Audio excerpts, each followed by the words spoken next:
2009 July 3న విడుదలైన ఓ సినిమాకి పెద్దగా ఆదరణ దక్కలేదు. కానీ అదే సినిమాని ఈ సంవత్సరం ప్రేమికుల రోజు సందర్భంగా రిలీజ్ చేయగా రెస్పాన్స్ అదిరిపోయింది.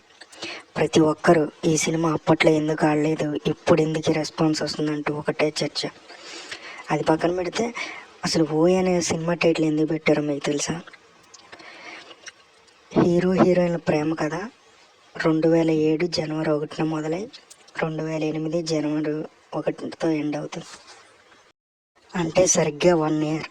సో అందులోని ఫస్ట్ లెటర్స్ ఓ, ఇయర్లోని వైని తీసుకొని ఓఏగా టైటిల్ పెట్టారు. అదే కాకుండా ఈ సినిమాలో హీరోయిన్ ఎక్కువగా హీరోని ఓ అని పిలుస్తుంది. దానికి మణిరత్నం సినిమాలు స్ఫూర్తి అని దర్శకుడు ఆనందరంగా ఒకసారి తెలిపారు. అల్లు అర్జున్ పరుగు సినిమాకి ముందుగా ఈ పేరు పెట్టాలనుకున్నారు.